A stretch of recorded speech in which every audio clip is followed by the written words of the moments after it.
भाजपा नेता संबित पात्रा ने पत्रकार वार्ता में कहा कि ममता बनर्जी ने बयान दिया है कि मैं हारी नहीं हूं, इसीलिए इस्तीफा नहीं दूंगी। ये न केवल परंपराओं के विपरीत है बल्कि हास्यास्पद और चिंताजनक भी है। आजादी के बाद से भारत की राजनीति में ये परंपरा रही है कि जनादेश का सम्मान सर्वोपरि होता है, लेकिन जब कोई नेता इस परंपरा से हटकर बयान देता है तो यह केवल एक राजनीतिक मुद्दा नहीं रह जाता, बल्कि यह लोकतंत्र की आत्मा को प्रभावित करता है। ममता बनर्जी ने जो कहा है और किया है, इस पर मुझे दुख के साथ कहना पड़ रहा है कि ये भारतवर्ष की परंपरा के ऊपर आघात है। ये आघात भारत के लोकतंत्र पर है। ममता बनर्जी का बयान अराजक बयान है और कहीं न कहीं राज्य और देश में अराजकता फैलाने की साजिश है। आदि से लेकर अभी तक इस प्रकार की परिस्थिति कभी नहीं बनाई जाती है कि दो पार्टी आपस में उलझ जाए। बहुत ही सलीके से, सम्मान के साथ जो मुख्यमंत्री या प्रधानमंत्री की हार होती है, जिस पार्टी की हार होती है, वो इस्तीफा देते हैं और ये सत्ता का हस्तांतरण बहुत ही शांति प्रिय तरीके से भारतवर्ष में होता आया है।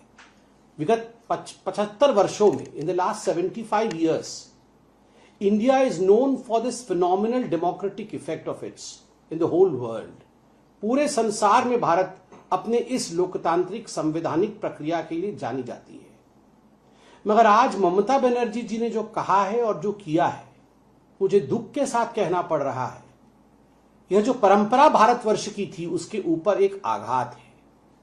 यह भारतीय जनता पार्टी के ऊपर आघात नहीं है, यह आघात लोकतंत्र पर है। यह आघात भारत के कॉन्स्टिट्यूशन अर्थात बाबा साहेब अंबेडकर के संविधान के ऊपर है।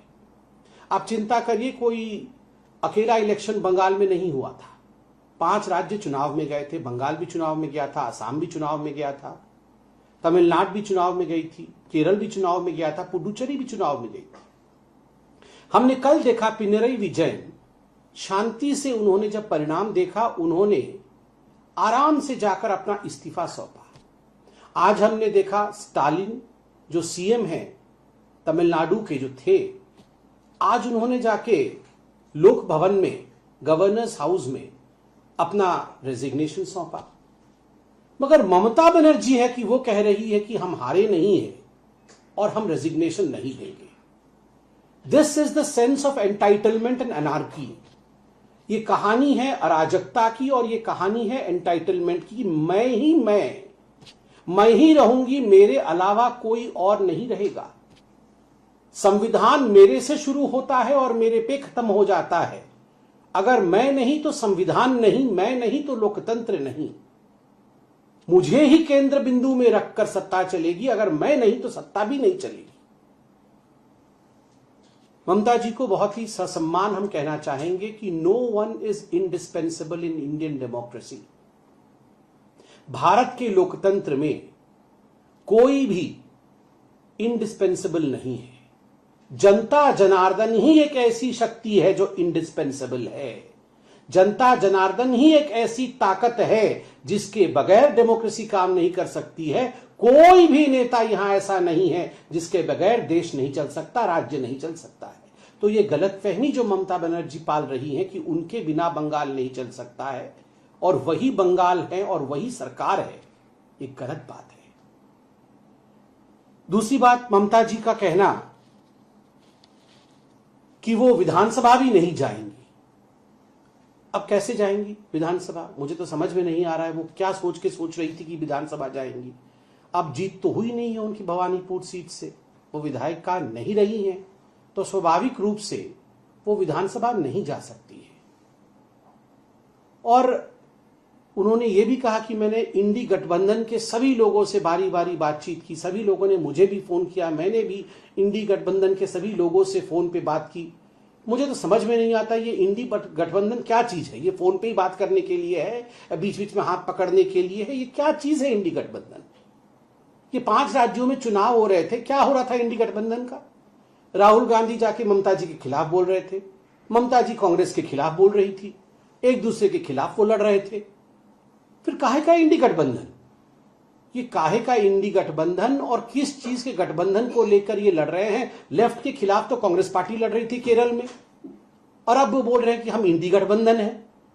ये इंडी गठबंधन केवल एक फोटो अपॉर्चुनिटी के लिए सारे लोग एक दूसरे का हाथ पकड़ करके खड़े हो जाते हैं, उससे होता जाता कुछ नहीं है, केवल फोटो अपॉर्चुनिटी होती है। मगर जनता इन सब विषयों से, इन सब भ्रामक विषयों को समझती है। बड़े दुख के साथ मुझे कहना पड़ रहा है कि ममता बनर्जी जिस प्रकार की स्टेटमेंट दे रही है, ये अराजक स्टेटमेंट है और कहीं ना कहीं राज्य में और भारतवर्ष में अराजकता फैलाने की एक साजिश है। She should desist from giving such kind of irresponsible statement. This is democracy and democracy in India should always be respected. उन्होंने कहा कि हमारी मोरल विक्ट्री हुई है, भारतीय जनता पार्टी की ऑफिशियल विक्ट्री हुई है और हमारी मोरल विक्ट्री हुई है। ममता जी मोरली जीत गई है। तो हमने भी कहां रोका है? आपको अगर लगता है कि आपकी मोरल विक्ट्री हुई है तो आप मोरल मिठाई खाइए, आप आराम से मोरली उसको सेलिब्रेट करिए, हमने तो कभी रोका नहीं है। मगर जो ऑफिशियली होना चाहिए वो तो ऑफिशियली ही होगा ना। मुझे लगता है जनता जनार्दन सब कुछ देख रही है। टीएमसी का सच, ममता जी के झूठ और भारत के लोकतंत्र की गरिमा, यह सब जनता जनार्दन के सामने है। जनता ने अभी जवाब दिया है, कल ही जनता के जवाब का नतीजे निकले हैं। जनता को इस प्रकार दरकिनार कर देना यह उचित नहीं है। ममता जी, मुझे लगता है बंगाल की जनता और बंगाल की जनता की भावनाओं का कदर करेंगी। धन्यवाद। आसाम की यदि हम बात करें तो आसाम में कांग्रेस पार्टी के जितने विधायक जीते, सिर्फ एक को छोड़कर बाकी सारे के सारे मुस्लिम एमएलए हैं। इसको किस तरीके से देखते हैं आप? देखिए, उनके पार्टी का विषय है। उन्होंने जिसको टिकट दिया और तुष्टीकरण की राजनीति के कारण किसकी जीत होती है, ये उनके पार्टी का विषय है, वो बताएंगे। भारतीय जनता पार्टी ने सबका साथ, सबका विकास, सबका विश्वास और सबके प्रयास के साथ आसाम में जिस प्रकार का सघन परिश्रम किया और जिस प्रकार हेमंत बिश्व शर्मा जी के नेतृत्व में चुनाव लड़ा गया और जिस प्रकार माननीय प्रधानमंत्री नरेंद्र मोदी जी के विकास की गाथा के कारण आसाम आगे बढ़ा है। तीसरी बार हमारी सरकार बन रही है। दूसरे पार्टी के कौन से कैंडिडेट जीत रहे हैं, कौन से हार रहे हैं, इन विषयों से ऊपर उठ के भारतीय जनता पार्टी आसाम के विकास के लिए काम करेगी। सर, सुबह बीजेपी के जो बंगाल के नेता हैं उन्होंने डेट भी अनाउंस कर दी कि 9 तारीख को शपथ होनी है। अब ऐसे में एक जो बात बन गया है जो प्रोसेस का लेके, अब इसको कैसे ये कह रहे हैं हम इस्तीफा नहीं देंगे और उधर बीजेपी कह रही है कि हम 9 तारीख को शपथ लेंगे। देखिए, शपथ के डेट फॉर्मली अनाउंस होंगे। मुझे लगता है मेरा मैंडेट शपथ का डेट अनाउंस करना नहीं है, पार्टी उसे ऑफिशियल तरीके से करेगी।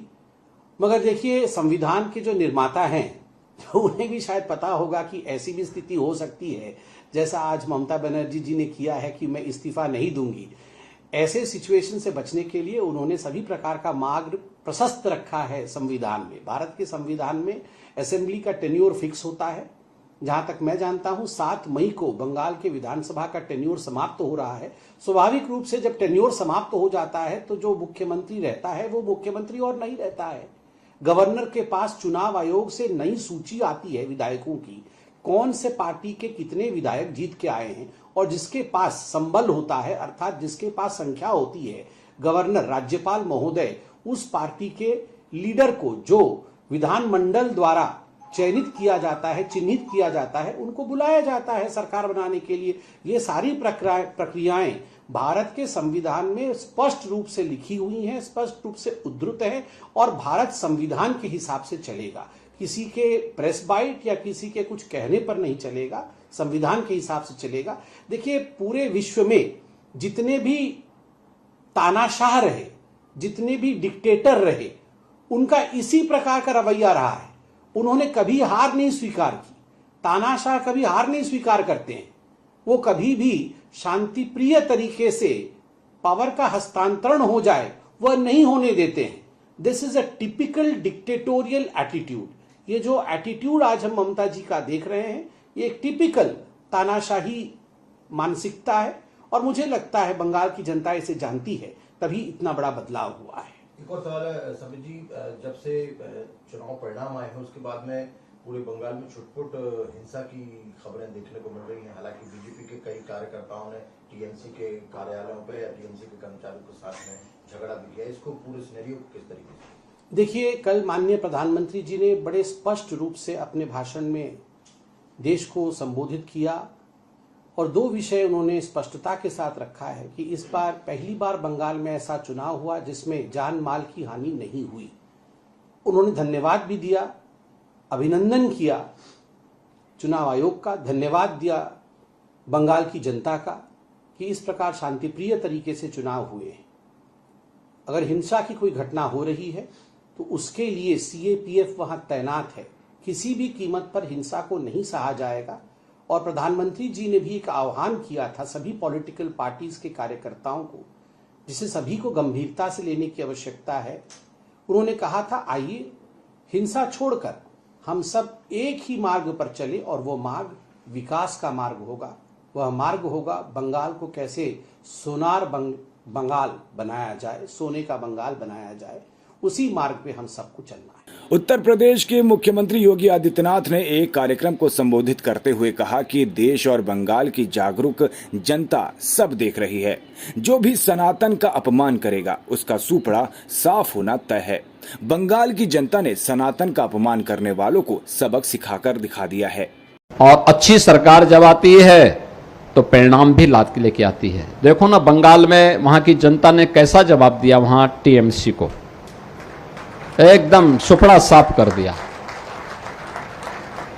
जो भी जनता की उपेक्षा करेगा,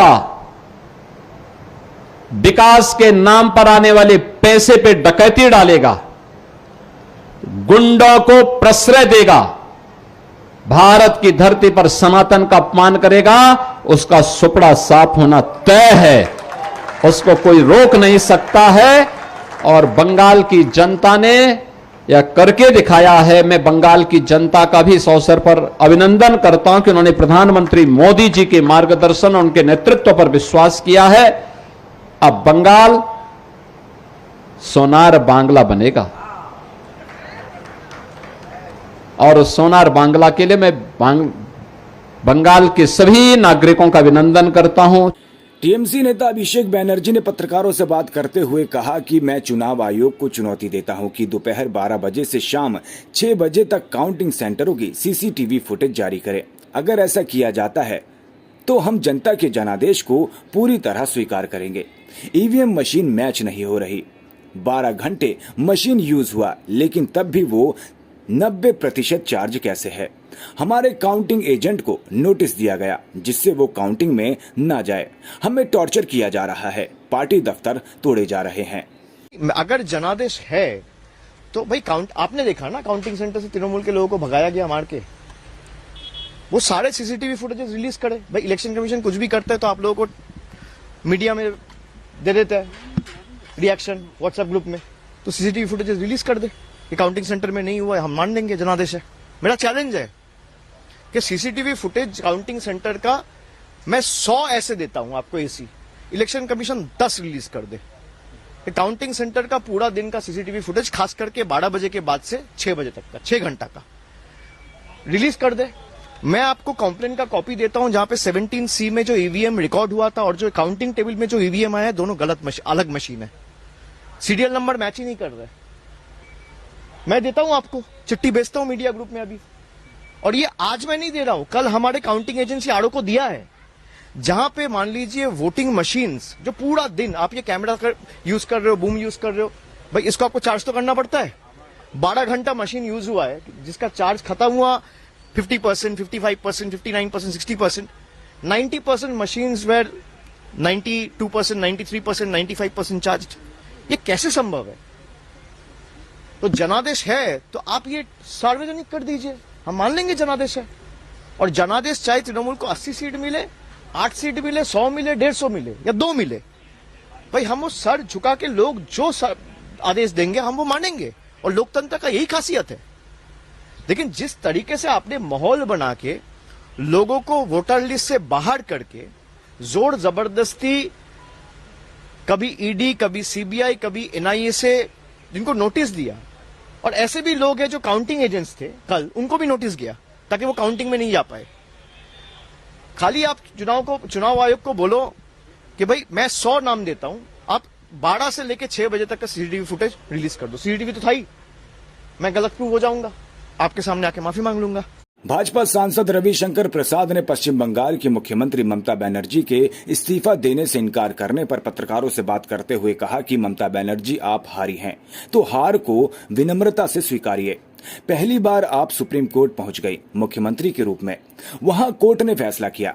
अब आप बुरी तरह से हार चुकी हैं और कह रही हैं कि इस्तीफा नहीं देंगी। क्या मतलब है इसका? देश के लोकतंत्र को आप कितना कमजोर करना चाहती हैं? देश कभी आपको माफ नहीं करेगा। वैसे भी संविधान के मुताबिक 8 तारीख को बंगाल की विधानसभा का कार्यकाल ही खत्म हो जाएगा, उससे एक भी दिन आगे नहीं बढ़ सकता है। फिर भी आप कह रही हैं कि आप इस्तीफा नहीं देंगी। यही लोग संविधान की रक्षा की बात करते हैं। जन आदेश का सम्मान कीजिए। ममता जी हारी हैं तो हार को विनम्रता से स्वीकारिए। पहली बार आप सुप्रीम कोर्ट पहुंच गई सीएम के रूप में, वहां सब सुनने के बाद कोर्ट ने फैसला किया। अब आप बुरी तरह से हार गई हैं, अपने भी हार गई हैं, अब करें मैं इस्तीफा नहीं दूंगी। क्या मतलब है इसका?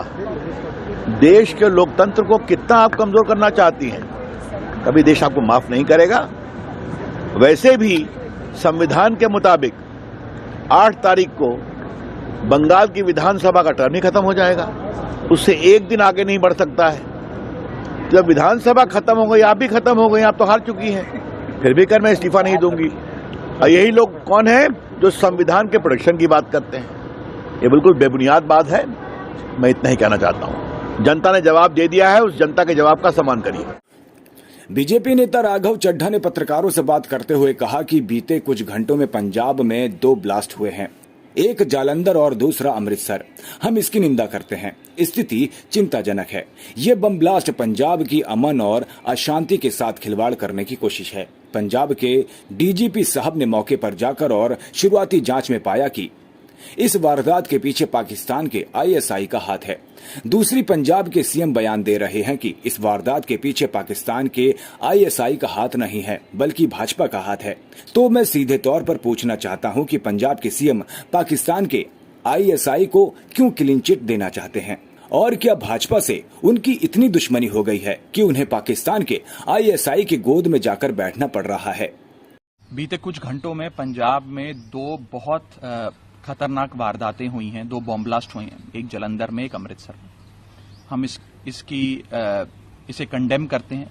स्थिति बहुत सेंसिटिव है, चिंताजनक है और सीधे तौर पर यह बॉम्ब ब्लास्ट पंजाब की अमन और शांति से एक प्रकार का खिलवाड़ करने की कोशिश है। पंजाब के डीजीपी साहब ने मौकाए वारदात पर जाकर और फॉरेंसिक एक्सपर्ट्स से सारी जांच पड़ताल कर शुरुआती जांच में ये पाया कि इस वारदात के पीछे पाकिस्तान के आईएसआई का हाथ है। दूसरी ओर पंजाब के मुख्यमंत्री ये बयान दे रहे हैं कि इस वारदात के पीछे पाकिस्तान के आईएसआई का हाथ नहीं है बल्कि भारतीय जनता पार्टी का हाथ है। तो मैं सीधे तौर पर यह पूछना चाहता हूं कि पंजाब के मुख्यमंत्री भगवंत मान साहब पाकिस्तान की आईएसआई को क्यों क्लीन चिट देना चाहते हैं? और क्या उनकी इतनी दुश्मनी भारतीय जनता पार्टी से और अपने पॉलिटिकल ओपोनेंट से हो गई है कि आज उस पॉलिटिकल ओपोनेंट पे दोषारोपण करने के लिए उन्हें पाकिस्तान के आईएसआई की गोद में जाकर बैठना पड़ रहा है? हम अक्सर देखते हैं कि आईएसआई जब भी किसी वारदात को अंजाम देती है तो उसके बाद उससे किनारा कर लेती है और कहती है ये तो फॉल्स फ्लैग ऑपरेशन है, हमारा कुछ लेना देना नहीं है। आज भगवंत मान साहब सीधे तौर पर आईएसआई का नैरेटिव को आगे बढ़ा रहे हैं। जो बात आईएसआई कहती है वही मान साहब कह रहे हैं। दिल्ली की मुख्यमंत्री रेखा गुप्ता ने पत्रकारों से बात करते हुए कहा कि दिल्ली में लगातार हीट एक्शन प्लान पर काम चल रहा है। आज दिल्ली सरकार ने अपना हीट एक्शन प्लान जारी किया है। इस पर एक किताब भी जारी की गई है। 13 जिलों के लिए 13 गाड़ियां रवाना की गई हैं जो इस हीट के साथ जंग करेगी। चौक चौराहों पर खड़े लोगों को गर्मी से बचने के लिए कैंप और गमछे बांटे जाएंगे। इससे उन्हें गर्मी से राहत मिलेगी। दिल्ली के लोगों के स्वास्थ्य को लेकर दिल्ली सरकार लगातार काम कर रही है। दिल्ली का प्रत्येक नागरिक अपना ख्याल रखे, दिल्ली सरकार उनके साथ खड़ी है। करके दिल्ली सरकार ने अपना हीट एक्शन प्लान भी जारी किया, उस पे किताब भी जारी की और 13 डिस्ट्रिक्ट के लिए 13 वो गाड़ियां जो कि इस हीट के साथ जंग करेगी दिल्ली भर में, जिसमें वाटर कूलर भी है, फर्स्ट एड भी है, ORS भी है और इस तरह की कैप और गमछे जो गर्मी के समय वहां पे चौक चौराहे पे खड़े हुए लोगों को बांटे जाएंगे, जिससे उनको गर्मी में बहुत रिलीफ मिलेगा। दिल्ली सरकार बहुत ही ज्यादा कंसर्न्ड है उन सभी श्रमिक भाई बहनों को लेकर के जो गर्मी के दौरान बाहर काम करते हैं। उनके लिए हमने 1 से 4 का दोपहर का रेस्ट भी दिशा निर्देशित किया है सभी प्राइवेट और पब्लिक संस्थानों को। और बच्चों को भी स्कूल में हमने पूरी तरीके से डिहाइड्रेशन के लिए वाटर बेल से लेकर के उस पूरे सिस्टम को डेवलप करने के लिए स्कूल अथॉरिटीज को बोला है, जहां पे बच्चों की देखभाल बेहतर ढंग से की जा सके।